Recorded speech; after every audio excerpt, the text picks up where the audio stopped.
ಎಲ್ಲರಿಗೂ ನಮಸ್ಕಾರ. Welcome to my YouTube channel. ಎಲ್ಲರೂ ಹೇಗಿದ್ದೀರಾ? ಚೆನ್ನಾಗಿದೆ ಅಂತ ಭಾವಿಸ್ತೀನಿ. ನಾನು ಕೂಡ ತುಂಬಾ ಚೆನ್ನಾಗಿದ್ದೀನಿ. ಇವತ್ತು ಬಟರ್ ಪನ್ನೀರ್ ಮಸಾಲ ಮನೆಯಲ್ಲೇ ಸುಲಭವಾಗಿ ಹಾಗೆ ಆರೋಗ್ಯಕರವಾಗಿ ಹೇಗೆ ಮನೆಯಲ್ಲಿ ಮಾಡ್ಕೋಬೋದು ಅಂತೇಳಿ ತೋರಿಸ್ತೀನಿ ಬನ್ನಿ.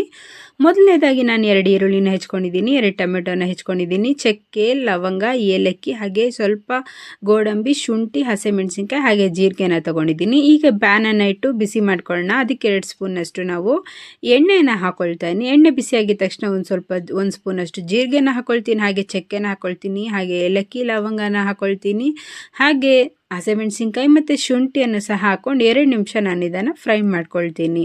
ಈಗ ನಾವು ಕಟ್ ಮಾಡಿ ಇಟ್ಟಂಥ ಗೋಡಂಬಿನೂ ಕೂಡ ನಾನು ಹಾಕ್ಕೊಳ್ತೀನಿ, ಹಾಗೆ ಕಟ್ ಮಾಡಿ ಇಟ್ಟಂಥ ಈರುಳ್ಳಿನ ಹಾಕ್ಕೊಂಡು ಚೆನ್ನಾಗಿ ನಾನು ಫ್ರೈ ಮಾಡ್ಕೊಳ್ತೀನಿ.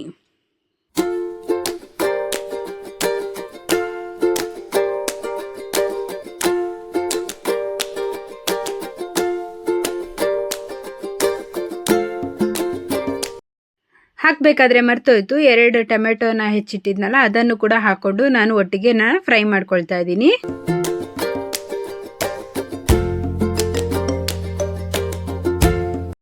ಈಗ ಸ್ವಲ್ಪ ನಾವು ಇದಕ್ಕೆ ಸಾಲ್ಟನ್ನು ಆ್ಯಡ್ ಮಾಡ್ಕೊಳ್ಳೋಣ.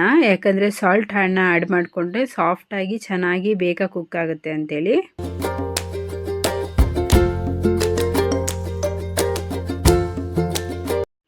ನೋಡಿ ಇವಾಗ ಸಾಫ್ಟ್ ಆಗಿದೆ. ನಾವು ಇದಕ್ಕೆ ಸ್ವಲ್ಪ ನೀರನ್ನು ಹಾಕಿ ಕುದಿಸ್ಕೊಳ್ಳೋಣ. ನಾವು ತುಂಬ ನೀರು ಬೇಡ, ನಾನು ಎಣ್ಣೆ ಕಮ್ಮಿ ಹಾಕಿರೋದ್ರಿಂದ ನಾನು ಸ್ವಲ್ಪ ನೀರನ್ನು ಹಾಕಿಬಿಟ್ಟು ಬಾಯ್ಲ್ ಮಾಡೋಕ್ಕಿಡ್ತೀನಿ ಮತ್ತೊಂದು ಸಾರಿ.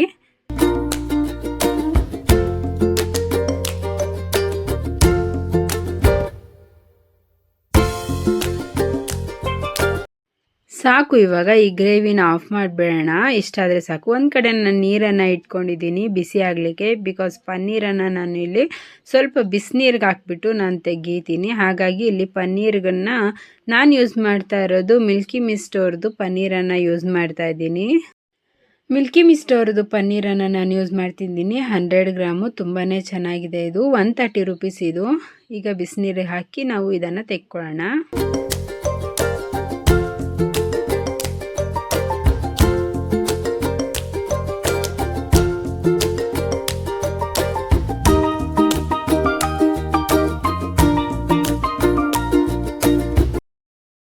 ಈಗ ಮಸಾಲೆ ತಣ್ಣಗಾಗಿದೆ. ನಾನು ಇದನ್ನು ಮಿಕ್ಸಿಗೆ ಹಾಕ್ಕೊಂಡು ರುಬ್ಕೊಂಡು ಬರ್ತೀನಿ. ನೈಸಾಗಿ ರುಬ್ಕೋಬೇಕು. ಸ್ವಲ್ಪ ನೀರನ್ನು ಹಾಗೆ ಕೊತ್ತಂಬರಿ ಸೊಪ್ಪನ್ನು ಬೇಕಾದರೆ ನೀವು ಇಲ್ಲಿ ಆ್ಯಡ್ ಮಾಡ್ಕೋಬೋದು. ಈಗ ರುಬ್ಬಿದಾಗಿದೆ. ಈಗ ಬಾಣಲಿಗೆ ನಾನು ಸ್ವಲ್ಪ ಬೆಣ್ಣೆನ ಹಾಕ್ಕೊಳ್ತಾ ಇದ್ದೀನಿ. ಬೆಣ್ಣೆ ಹಾಕೋದ್ರಿಂದ ತುಂಬಾ ಚೆನ್ನಾಗಿರುತ್ತೆ ಅಂತಲೇ ಹೇಳ್ಬೋದು ಬಟ್ರ್ ಪನ್ನೀರು.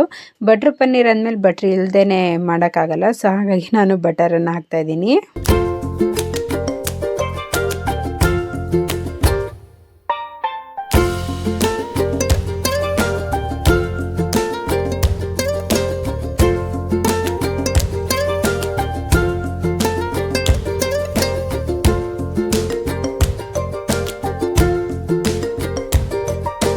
ಈಗ ಮಸಾಲೆ ಚೆನ್ನಾಗಿ ಕೊದ್ದಿದೆ.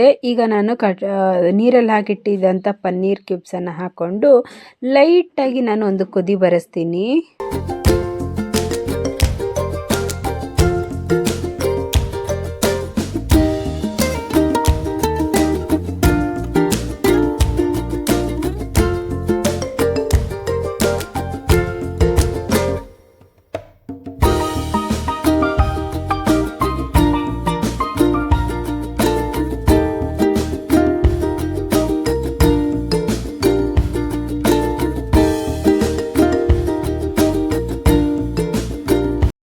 ಈಗ ಕೊತ್ತಂಬರಿಯನ್ನು ಉದುರಿಸ್ತೀನಿ. ನೋಡಿದ್ರಲ್ಲ ಸ್ನೇಹಿತರೆ, ಬಟರ್ ಪನ್ನೀರ್ ಮಸಾಲ ಸುಲಭವಾಗಿ ಮನೆಯಲ್ಲೇ ಹೇಗೆ ಮಾಡಿಕೊಂಡೆ ಅಂತ ಹೇಳ್ಬಿಟ್ಟು. ಈ ರೆಸಿಪಿ ನಿಮಗೆ ಇಷ್ಟ ಆಗಿದೆ ಅಂದ್ಕೊಳ್ತೀನಿ. ಇಷ್ಟ ಆಗಿದ್ರೆ ಒಂದು ಲೈಕ್ ಮಾಡಿ, ಶೇರ್ ಮಾಡಿ, ಹಾಗೆ ಕಮೆಂಟ್ ಮಾಡಿ. Bye bye. Thanks for watching.